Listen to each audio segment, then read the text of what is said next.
All right, let's begin with our first big story. After many years of proposal and debate over its workability, the African passport has finally been launched. The chairperson of the African Union and president of Chad, Idris Deby, and the Rwandan president, Paul Kagame, became the first recipients of the passport after the outgoing chairperson of the AU Commission, Nkosazana Dlamini Zuma, presented them with a travel document. The passport was launched during the official opening of the 27th Ordinary Session of the Assembly of the African Union. As you would recall, in January, Your Excellencies decided that we must launch the African passport.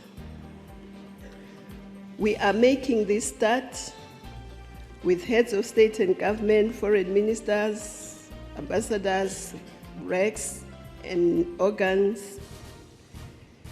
But I must say that we have had overwhelming requests, inquiries from other ministers, from officials, from African citizens who want to share in this privilege of holding an African passport. All right, we're joined now by the Director General of the Nigeria Institute of International Affairs, Professor Bola Akinteriwa. It's good to have you in the studio. Good morning. Former Yes. Director General. Yes, indeed. You're welcome to the program. Thank you. Of course, also joining us via Skype is the chairperson, or the spokesperson actually, of the the African spokesperson Union, of the chairperson. The spokesperson for the chairperson of the African Union, Jacob Eno Iben. Good morning, and thanks for joining us. Okay, we lost contact with him there. Okay, so we come back to the studio then. So, how important is it? Maybe we should, lay a background for this. How important really is it for African nations, to have this e-passport, especially at a time when, looking at Europe, there seems to be, it's the other direction.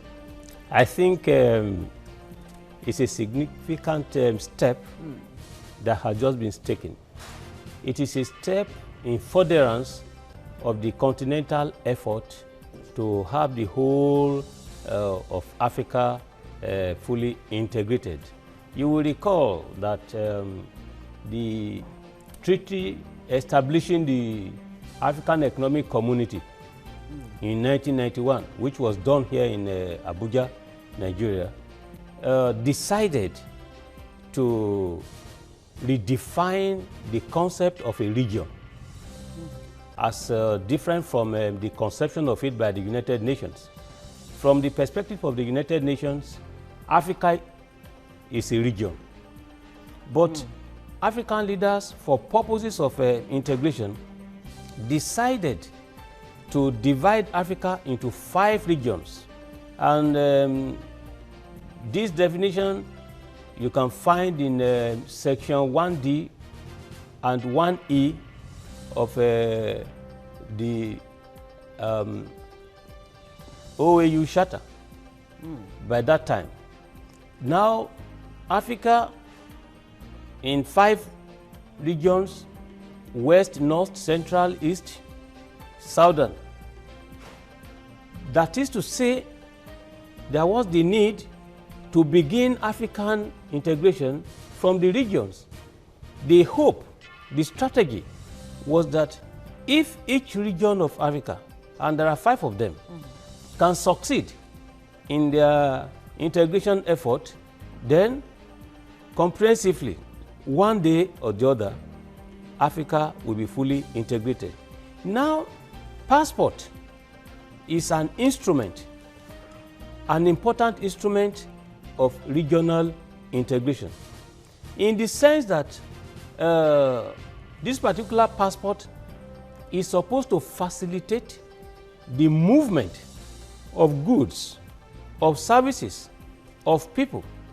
In such a way, if you travel to Europe, for instance, you will see that there is always a corner, a pathway reserved for citizens. So in their own case, they just pass through, either they stamp their passports or they just allow them to go in and go out. There's no problem. strangers, foreigners, they have their own pathway and they now have to check them. So when you now hold a passport, an African passport, and for that matter, electronic passport with chips, if they're able to identify you and there's no security problem, then they will let you go in. So it facilitates. It gives you the honor that, look, like James Brown would say, I am black and proud. Indeed. So I am an African and I am proud to be. So I think from that perspective, it is quite significant. And even prouder to be able to cross from border to border without necessarily being, held back, without any restrictions, as it were. You cannot be more correct. All right, let's bring in here. We have Jacob Enoh now joining us on Skype. He's the spokesperson of the chairperson of the African Union. Jacob, it's good to have you on right now, Jacob Enoh Eben. Now, we talk about the new Africa generally, but some concern show that the African continent generally seemed to be modeling everything after the European Union. First, it was the change of the name, which seemed to be something close to what the European Union has, and now it's about the single passport, which is also something close to styled after the Schengen visa and all of those passport issues. What can you enlighten us about that area of things?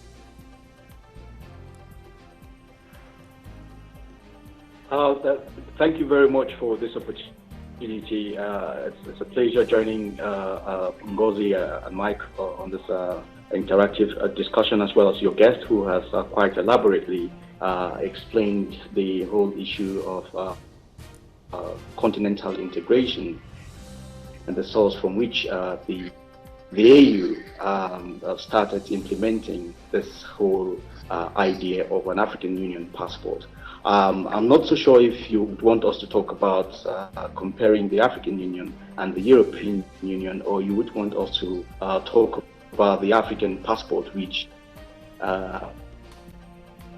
as your guest rightly stated, is basically an implementation, or the implementation of a decision to facilitate the movement of Africans within the continent. And when you talk of facilitating Africans within the geographic space of the African continent, you're equally talking about facilitating the movement of goods and services.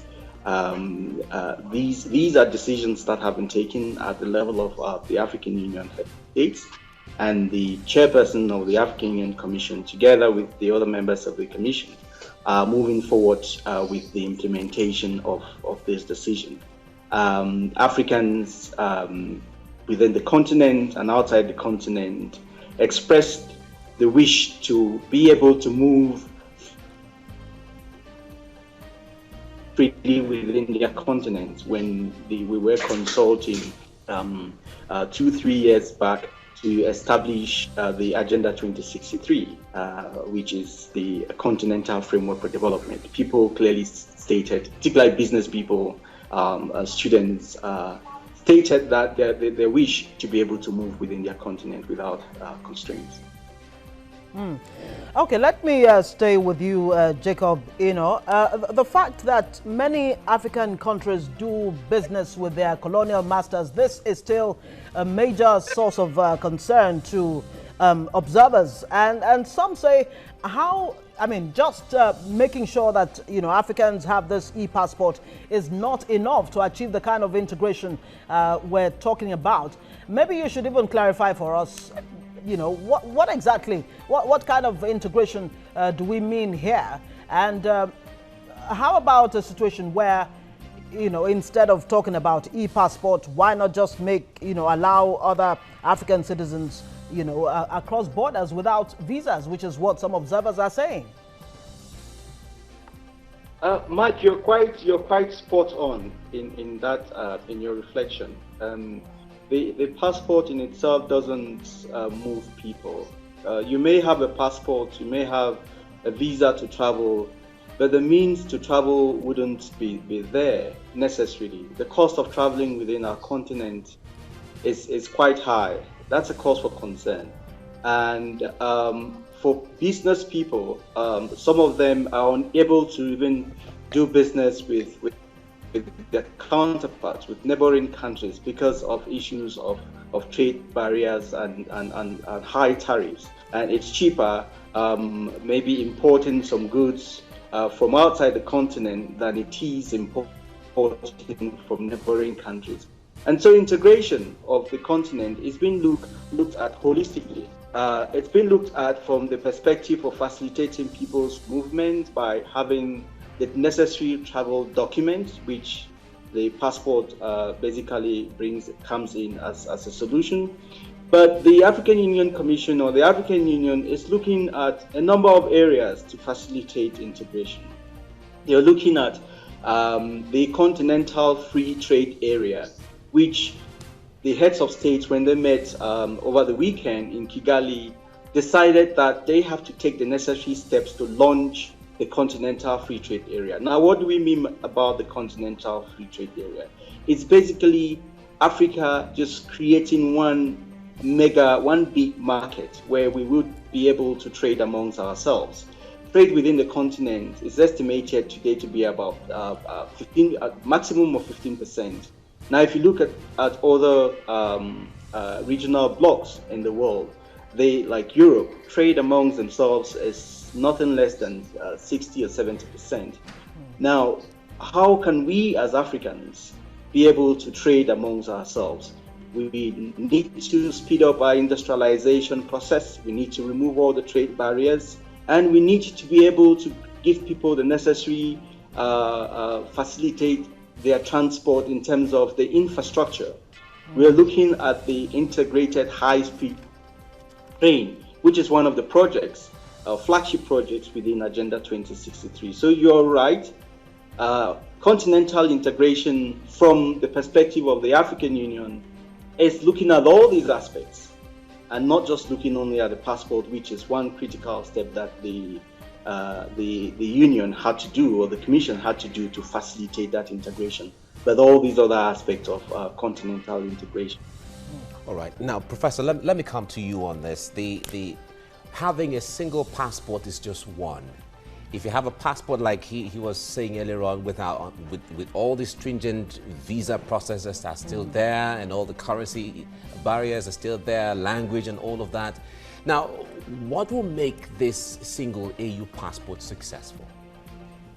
First of all, we need to understand the meaning of passport as distinct from its ordinary meaning. Passport is nothing more than a recommendation by the issuing authority. It's a recommendation presenting the holder that, to a great extent, the holder is a good person. Please relate with him, assist him, is our national. Assist. So it's more of a request, even etymologically. The word passport is coined from two words: pass, port. Pass is a French word, P-A-S-S-E, which means let go. All right? Now, port is airport, seaport, etc. Or any border for that Any matter. border. Initially, Like you have the laissez-passer. precisely, laissez-passer is another form of passport. Passport is a permission. It used to be ordinary letter initially. All right? Now, 450 years before Christ, they used to make a request, ordinary letter. Thereafter, it was changed to a letter with 10 parts for visas. It developed to a level of a booklet, thanks to the Canadian people. There have been many international passport conferences. The first was in 1920, thanks to the Canadians. You now have another in 1926, then 1947. It was the 1920 conference that gave a clear-cut definition to it that, look, in terms of validity, it should not be less than 2 years and preferably 5 years.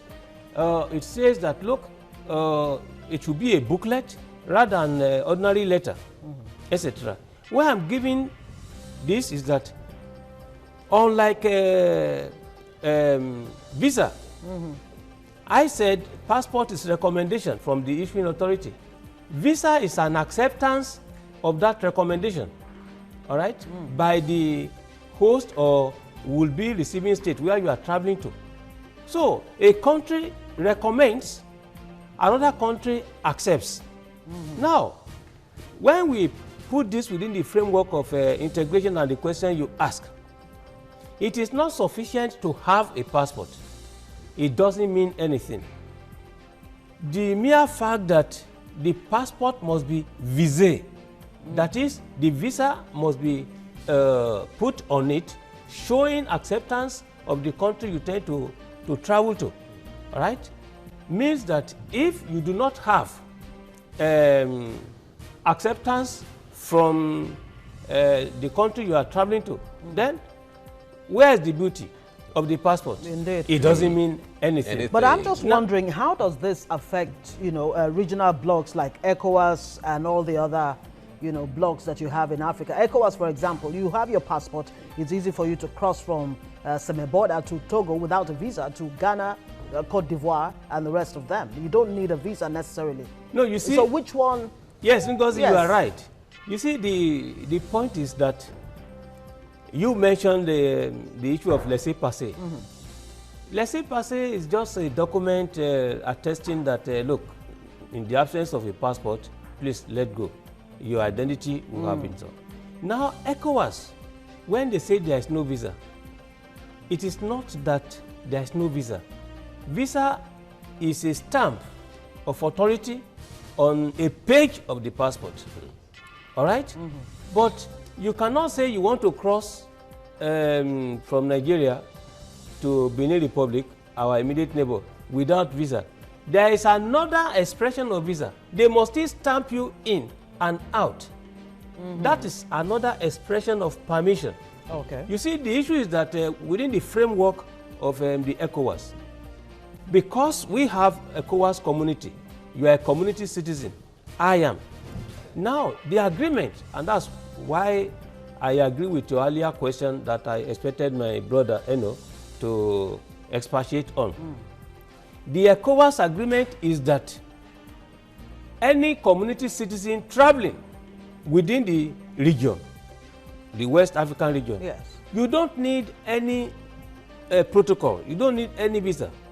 Within, you are traveling for the first 90 days, you are staying there, you don't need any protocol, you travel.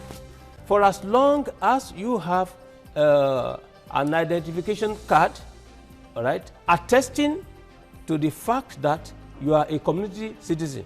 So for 90 days, if you come to Nigeria, nobody should trouble you. But if you want to stay beyond 90 days, you must apply. So visa, passport is about moving from the limit of one international boundary to the other. So that is what is happening. And the one important question that was raised by Mike earlier on, you see, we have one problem in Africa, but it's a limited problem. Right from 1957, the genesis of the European Union with the March 25 Rome Treaty, Africans had been trying to learn, all right, from what transpired and what is still transpiring in Europe. We do really copy precisely what the Europeans are doing. You know, the Francophones started this attempt at integration. In the Anglo-Saxon world, even here in West Africa, we used to have this integration already. Yeah. But the issue now is that because the Europeans started to give, real meaning to integration. And we too were interested. Now, we are now trying to follow what they were doing. If they change name, we change name. If they restructure, we restructure. And at the end of the day, where the problematic aspect comes in is that at the end of the day, the environmental conditionings of what they are doing in Europe are quite different from here. Yeah, so that's where the problem. Which means we're not even taking into consideration our If own not, so at the end of the day, we don't get the results that we need to get. That is why we couldn't get the results, because the environment is different. Okay, of course, we will continue with this discussion right after we let our viewers on TVCE know that, of course, you can continue to watch TVC Breakfast on TVC Nigeria and Concert Channel 190, DSTV 418. You can also watch on GoTV 45 and ACTV 510.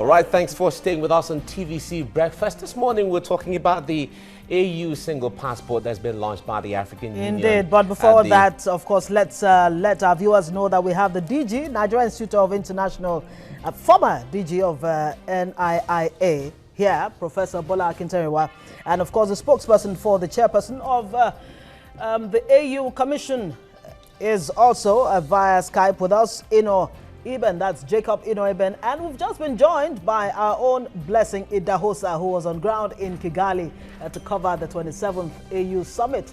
Blessing, it's really good to see you this morning. It's very good to be here, particularly on this chair. Right? Yeah, exactly. You are the guest now. Right. You know. I'm having a cup of tea. Yeah, it feels good, right? It feels very good. All right, now let's get to the issues. You were there in Kigali when the passports were being presented by the AU chairperson Nkosazana Dlamini Zuma to President Idris Deby and President Paul Kagame. Yeah. Now, give us a perspective of how things went that day and how important this AU single passport is from what you have heard from participants at the conference. Okay, first of all, there was a lot of excitement when the AUC chairperson, Dr. Nkosazana Dlamini Zuma, presented the passports to the AU chairperson on Chad's presidents, Idris Deby Itno, and the AU chairperson on Chad's presidents, Idris Deby Itno, and the presidents of Rwanda, Paul Kagame. I remember the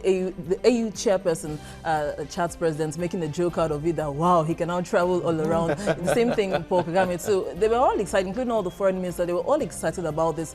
But I also remember one time at a press conference when I asked a foreign minister, one of the commissioners of foreign affairs in the AU, in the African Union, and I asked her whether Africa is indeed ready for this African passport move. It's a very good move. I'm not particularly concerned whether Africa decides to borrow leaves from Europe.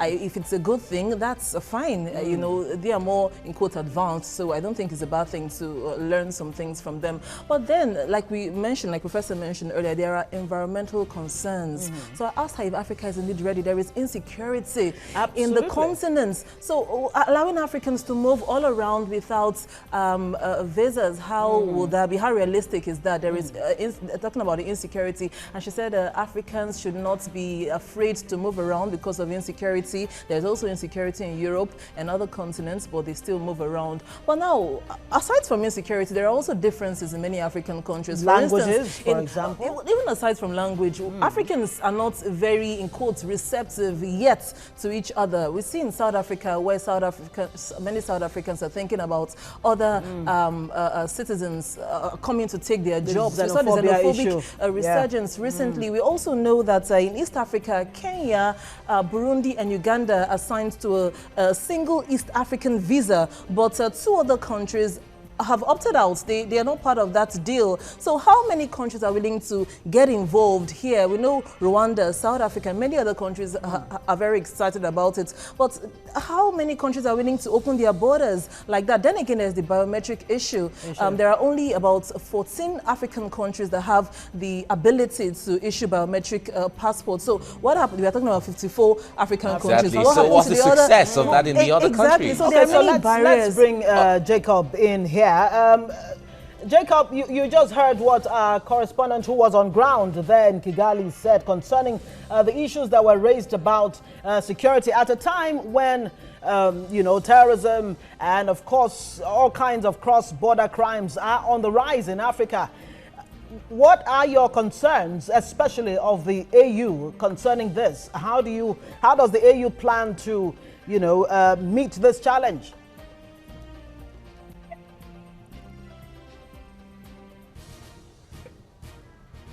All right, we seem to have connectivity issues there, but certainly we have him back, Jacob Ibben. Now, Professor, there was a very good question Blessing raised in here, talking about how ready Africa is when it comes to bringing up the AU passport at this time. Now, if we want to look into the ethnic differences, the currency differences, the language differences, and all of that, how will this thing work? Let us assume that we really want to make it work. What are the strategies to consider, or factors to consider in making it work? Well, I think that there is the need to establish a priori honesty of purpose, seriousness of purpose. What is ideal is quite different from what is. What is on the ground does not suggest any seriousness of purpose. The way it is programmed, for instance, by 2018, it is expected that every African should have been able to be given, all right? And by 2020, under normal circumstances, everybody will have had his or her own passport. But the issue is that African countries, in terms of their own agenda, development agenda, continentally, and I ask the open question, what is the percentage of contribution of the African countries? What do they contribute? The development partners are still responsible for more than 90% in terms of funding. How many of the African countries do pay their assessed dues to the organization? Our own Chief Olusegun Obasanjo was appointed the chair to look at how to raise funds. His committee came up with the idea that, okay, anybody traveling within Africa, certain percentage you must deduct. You go to the hotel, bring certain percentage. Where are we at that level? Now, when you look at it, even with the passports, integration in Africa is supposed to be bottom up. But integration, as far as we have it now, is at the highest level, the continuum. Symbolized by the, and now you can see AU chairperson handing over the passports to Idris Deby. And, Professor Akintayo, I wish we had more time to look at this, especially how it affects, you know, not just the Nigerian, but the Nigerian businessman. I mean, 1 in every 4 Africans is a Nigerian. Thank you so much, Professor Bola Akintayo, former DG, Nigeria Institute of International Affairs. And of course, we had spokesperson of the AU chairperson in the person of Jacob Ibben on Skype with us. We lost contact with him earlier unfortunately. And of course, Blessing Idahosa. Blessing. Who's back. you for having Just me. Really returned. need to see you. And It's good to she's see you glowing. back. There must be Yes, I something am. about the weather in Kigali. Well, I could hardly break a sweat in Kigali. Wow. Oh, that's great. Yeah. That's great. All All right. Thank you very much for coming. Thank you, Professor. Thank you. All right.